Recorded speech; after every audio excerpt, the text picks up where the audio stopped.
Welcome to Step Into Your Life with Julianne Williams. I have a topic today that is of utmost importance to those of us in the United States who have loved ones, or even for ourselves, that need to consider what happens as we get older.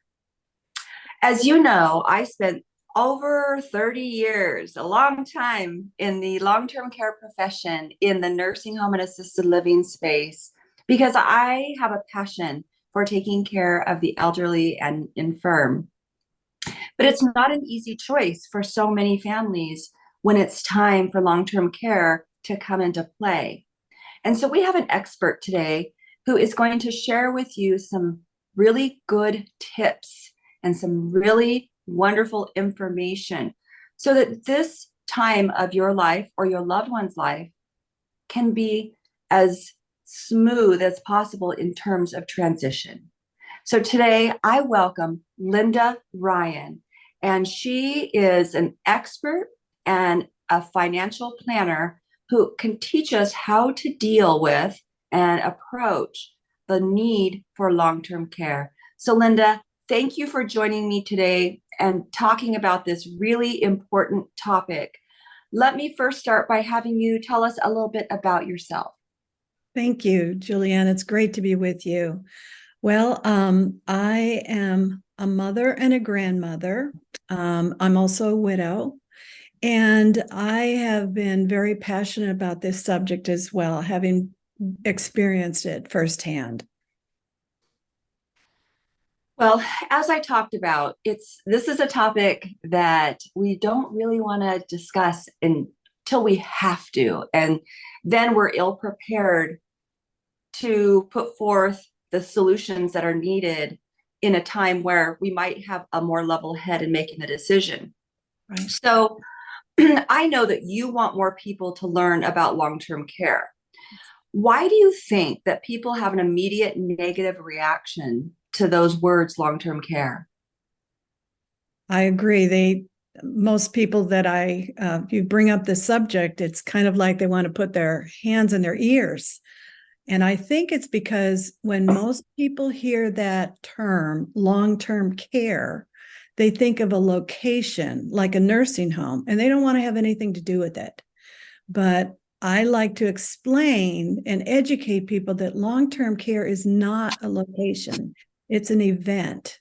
It happens when someone can no longer take care of themselves. And, I find that a very interesting perspective. Like I said, because of my background Right. in the nursing home and assisted living space, and being very proud of the services that we provided to people, and knowing that there are so many loving men and women that devote their lives to caregiving in that sector.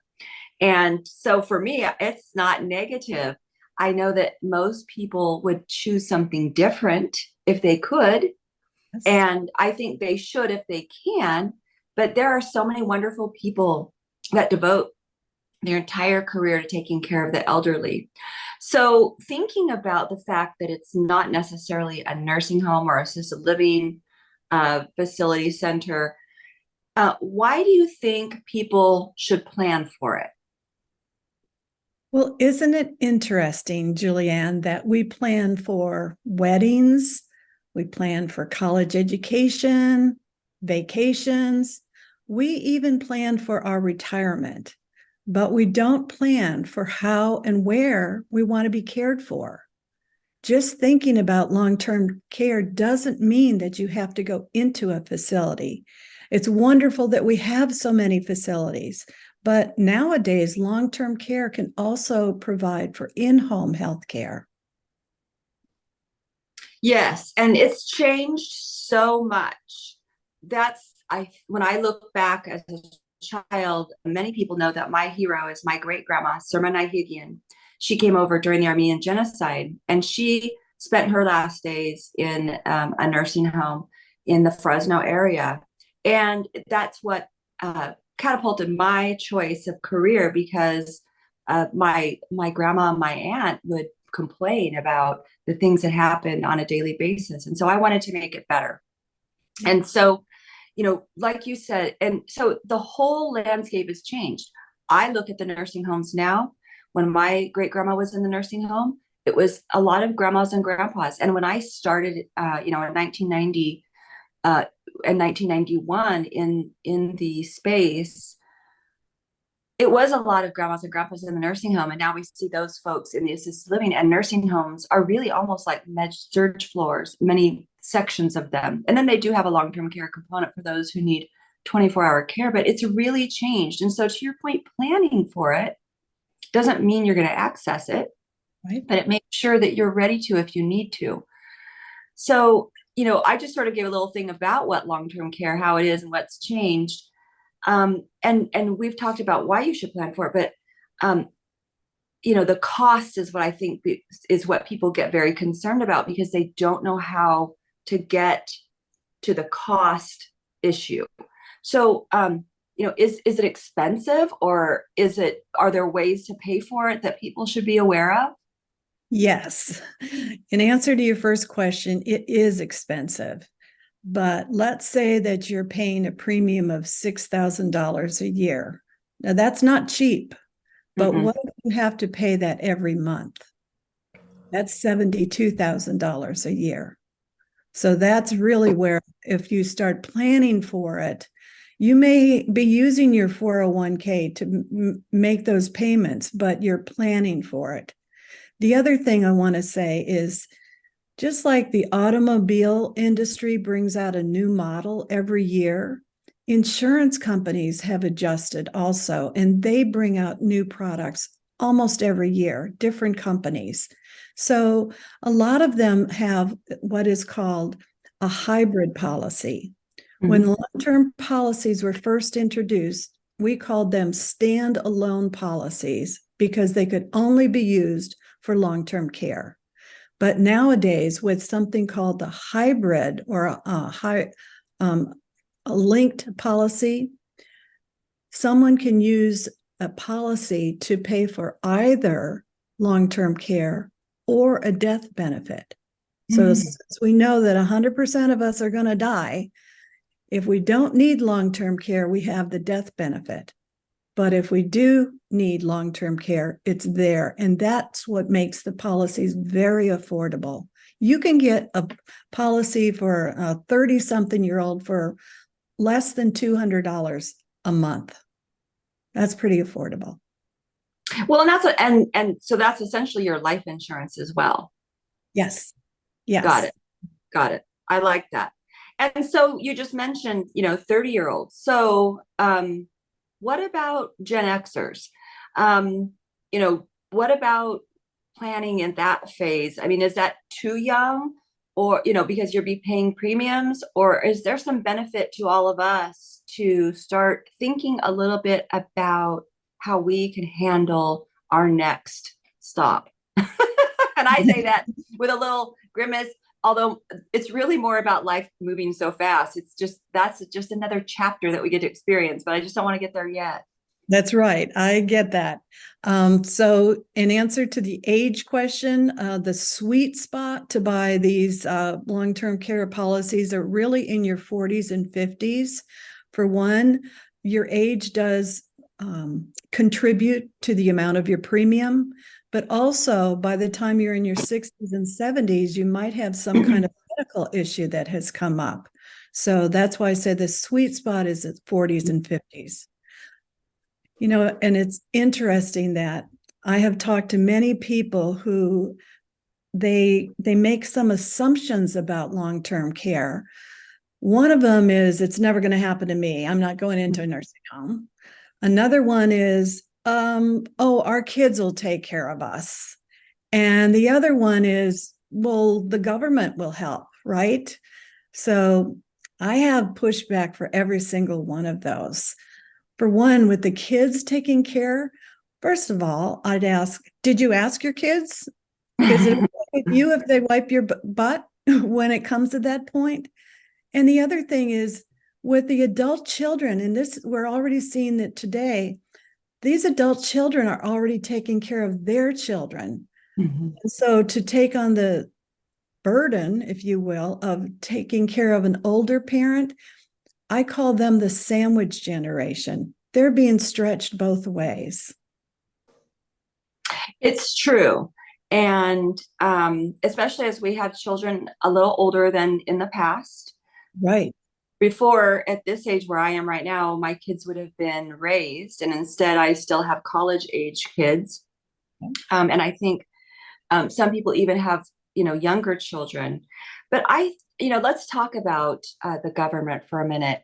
I know that when, my time in the nursing home profession, there was a lot of confusion with everyone about Medicare and Medicaid. And if you're in California, it's Medi-Cal. But there was a lot of confusion about how that worked, when they could access it, and how they could qualify. So can you tell us a little bit about how getting prepared is also understanding Medicare and Medicaid? Yes. And I'll add the third one. I just talked to a woman the other day who said, why doesn't my health insurance take care of this? Well, True. it doesn't, so we can't depend on our health insurance to pay for this. With Medicare, the way it works is if you need long-term care, you have to go into a hospital for a minimum of 3 days, and then the doctor transfers you to a long-term care facility, generally with skilled nursing. Yeah. And let me add that it's 3 midnights too. So Thank if you. you go in on, Thursday at 10 a.m. and you don't stay Thursday night, Friday night, Saturday night, you may not qualify for Medicare Part A. They may want to send you out on Saturday morning, and you'll think you hit 3 days, but you may not have. Right. Good point. And that's the nursing home girl in me. Thank you. Yes. And that's what people need to really get educated about, so they know the pits and the all those. But the thing about Medicare is it only pays 100% for like the first 19 or 20 days. After that, they pay 80% up to day 100. So even if you are in an assisted care or a rehabilitation or any kind of facility like that for long-term care, Medicare is only going to cover it up until 100 days. Now, the other option from the government is Medicaid. And what that means is you have to actually have a very minimum amount of income coming in to qualify. And it's about $2,500, at least in my state. So that means, let's say you have 2 cars, you have a nice house, you have maybe you have some Medicare or Social Security coming in as income. Well, Medicaid says if you have 2 cars and there's 2 people there, you have to sell one of those cars. You can only have $2,500 coming in to qualify. What if your Social Security is $3,000 a month? That extra $500 goes directly to pay for your care. So that's why it's called spend down. And my parents actually went through it. So even though they had some assets, they had to get rid of them or sell them. And that's why my sister and I never had any kind of insurance, inheritance, because they had to go through spend down. And to your point, the preparation is what's important. And when it comes to Medicare, you also mentioned, and it's true. So Medicare pays 100% of the first 20 days, and on day 21 to 100, they only pay 80%. And there are lots of strategies I know that you probably use to help people with that. But the other thing I want to mention is that you're not guaranteed 100 days. Right. It has to do with your clinical condition. So, for instance, if I go in and on day 37 of my stay in the skilled nursing facility or the rehabilitation facility, I am now medically stable, I don't get the rest of the 63 days. And so that seems to be a point of confusion for people as well. And I just like to point that out because I've experienced it with my parents even. So I think it's just so complicated. And I like how you're kind of breaking it down in terms of how do you qualify for Medicare, to activate your benefits. What are the things that are out there in terms of qualifying for Medicaid? And to your point, there's differences in every state, but the process and the principles are the same. That essentially you have to become indigent. Yes. And so then when you think of that, you know, should we be counting on the government to step in when we need that care? Because it's so complicated, and you can see that the benefits aren't totally comprehensive. Right. The other thing I like to point out is I personally believe that we as a nation are just beginning to experience the fallout from not having proper planning. Because right now, a lot of people, especially in the lower income, are taking advantage as they can with Medicaid. But how sustainable is this? Because right now, I'm on the baby boomer generation. Did you know that as of today, not a single baby boomer has turned age 80? So that means that there is an incoming flux of people that are going to be needing long-term care that will be taking advantage of the Medicaid program. Will our children be able to have access to it? I don't know. And that's such a good point. I don't know if you want to talk for a minute. I always like to kind of go to, and I go back to earlier in our conversation about, that stigma of long-term care, because it's a part of our life. I know none of us are looking forward to if we need that care because it means we're sick. And Right. I've seen thousands of people in that situation. But I think back to the preparation, there are ways that you can think about what you want and planning ahead. And I mentioned it in another one of my episodes that I had with an expert on case management. And that is, do you know where you want to go?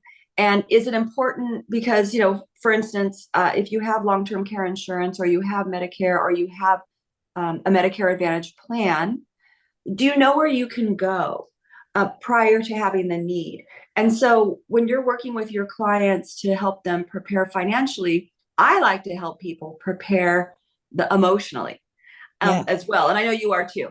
But do you recommend that people go and look at nursing facilities, assisted living facilities, getting to know home health agencies, hospice agencies, so that their choice is set? Do you have a plan for that with them? Actually, I do. I am familiar. I live outside the Cincinnati area, and I am familiar with a couple of companies, one national, one local, that actually help families when they're trying to make that decision. They will they'll ask, what are your needs? What are your likes and your dislikes? Do you need to be in a close proximity to family? They ask them all these background questions, and then they make suggestions, and we'll even take them to some of these locations and show them off, help them make a good decision. And that I've coached many people because I have been the long-term care girl in my community and in my family and whatnot. And so I think that's a great idea, is to enlist the help of an expert. The Yeah. other thing that you can do at home, if you're interested, is you can just get on the internet, and Medicare has a rating system. And now I do want to caution people that there are some nursing facilities that have ratings that I believe are lower than they deserve. And that has to do with the inspection process. It has to do with acuity that they take, because if you take really sick patients, you may have lower stars because the complex needs, and that's kind of how it's rated, are difficult to meet. And because of that, the current regulations don't support what we have to do. But that's a great place to start, where you can find at least what is in your community if you aren't in a place where you want to talk with somebody about it. And, you can always go take a tour Yes. and see what it's like in there. You'll see a lot more life and happiness than you probably will expect.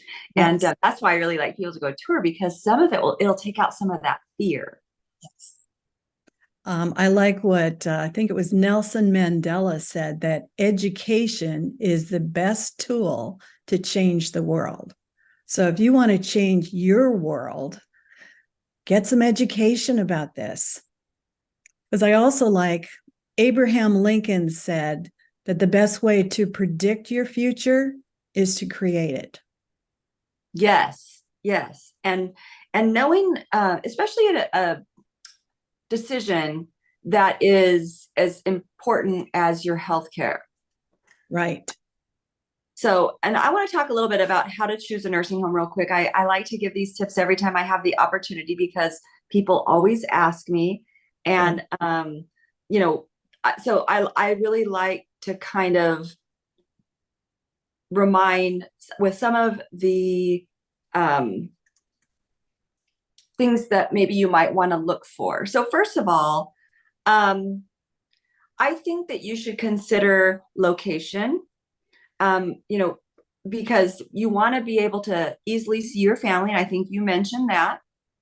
But also, while location is important, I think, nursing homes do have certain specialties, and people may not be aware of that. So if you have a loved one or yourself with dementia, you want to make sure that you are with a nursing facility that specializes in dementia care. Yes. If you have had a cardiac event or a stroke, you want to find that nursing home that has a rehab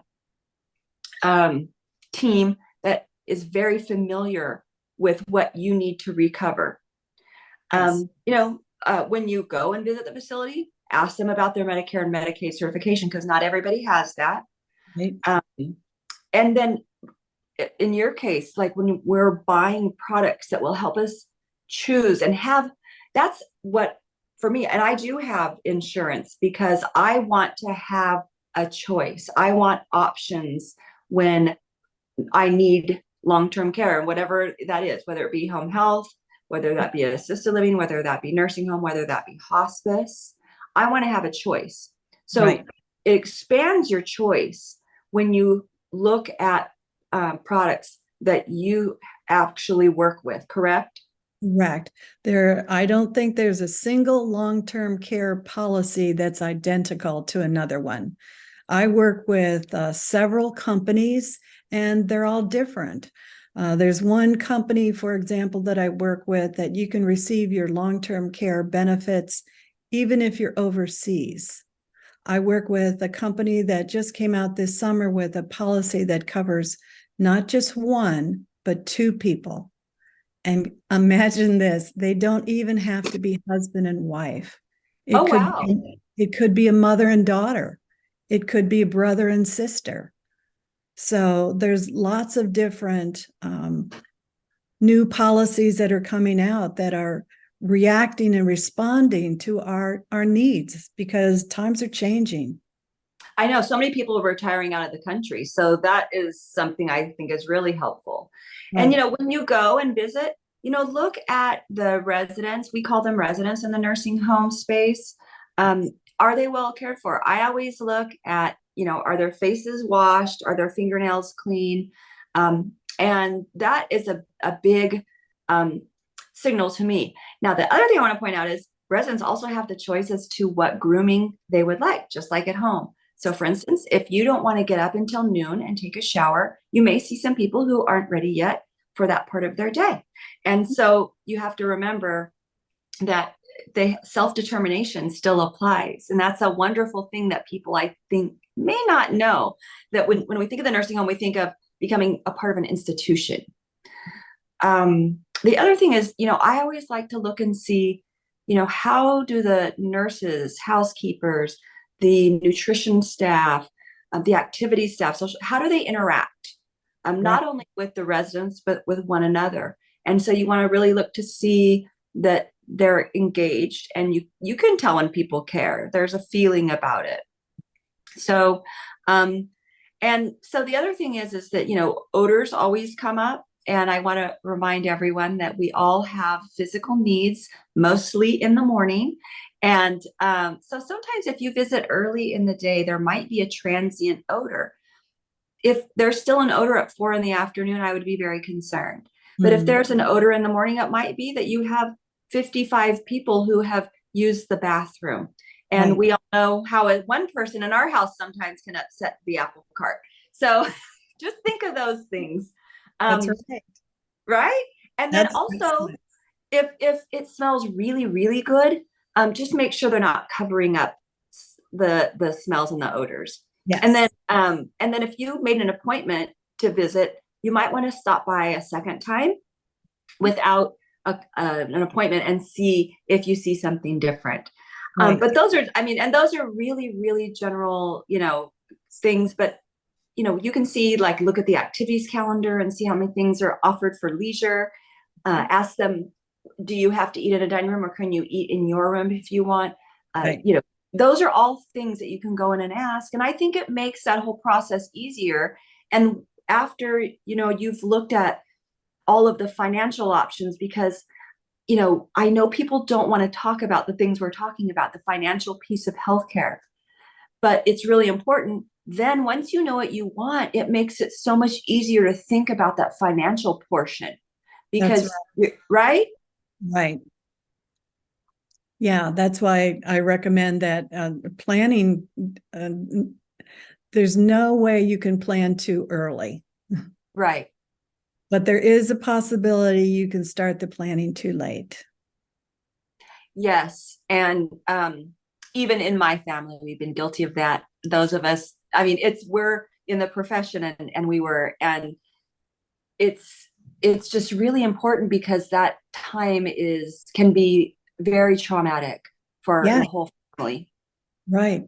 Yeah. I liken it to having to make emotional decisions after the death of a loved one. You're really Yes. not in a good place to do that. Yes. So I am very pleased, and I am so grateful that you have become an expert in this. And I know you did it because of your own personal circumstances, that you learned that there could be an easier way in the face of having to make difficult choices. And so I thank you for doing that. It's really important. And for now changing, moving your career and your mission into this kind of work. Yes. And so, in my show, we talked about this. Everyone that comes on the show has a story. And a lot of what I like to do in my show is to talk about how we can make our life more joyful, how we can make our life more simple, how we can be prepared, like we're talking about today, so that when things come, that we can keep going in a way that brings us happiness. But I know that you have had some things in your life. We talked a little bit about our grief. Um, and you've recovered, or I should say, recreated where you are. So, Linda, would you mind telling the audience what you have done to step into your life? I'd be happy to. For this part of my life, I would say it probably started about 15 years or more ago when my father had a stroke. He and my mother were getting ready to celebrate their 60th wedding anniversary. And then dad had a stroke. He was in the hospital on their wedding anniversary. Now, he was able to come home, but he was never the same. He had to learn how to use a walker. And I can tell you, it was very difficult for my mother to care for him. If he fell out of bed in the middle of the night, she had to wait until morning so she could call somebody and lift him back up. So that was very personal, very sad to me, because we didn't know. We should have planned for this. And then a couple years later, my husband became disabled. He was disabled for 10 years, and I became his caregiver. And again, it was brought home to me, why hadn't we planned for this? There's a lot of stress on the caregiver as well. Yes. And I think I've made this my mission now to get the word out, because in my personal case, I had a heart attack almost 30 years ago. About 10 years ago, I was medically diagnosed with congestive heart failure. I'm now on my second pacemaker and defibrillator. So I am uninsurable. I talk about long-term care and I don't qualify. So that's why I want to get the word out to people to start thinking about it. As I like to say, you need to know it before you need it. I like that. Thank you for sharing that, because it's hard sometimes for us to share those vulnerable parts of our heart and Right. why we do things. And I also believe that it's not always understood why we choose certain ways to make a living Yes. or to help people. And I think that you have been through so much, and I admire the way that you have taken that to help other people so that they don't end up, where you find yourself Right. and have found yourself. And so thank you for doing that. Thank you for having me and helping me get this message out. You're welcome. So I do want to give a moment. What if we want to find you? How do we find you? And I'll put links and whatnot, but can you verbally tell us how we can find you for advice? Absolutely. I have a website and it's called thelindaryan.com. If you go on my website, you'll see my company, but you'll also see my cell phone. Feel free to use it. Wow, that's a really kind offer, because not everybody gets, one-to-one contact that quick. So Yes. thank you for that. And if you do have any questions about long-term care, whether that be home health, nursing homes, assisted livings, Linda is there for you. And you can contact her to get more information. And, always you can reach out to my website, www.juliannewilliams.com, because that is something that is in my mission field as well. Though if it's financial, I'll probably send you over to Linda. So anyway, I appreciate your time today, and everyone who joined us. Thank you for joining us and letting us have this conversation that is so important to so many of us, not only for our parents or grandparents, but for ourselves. And so let's continue to learn about this life, and let's journey together. Thank you, Julianne.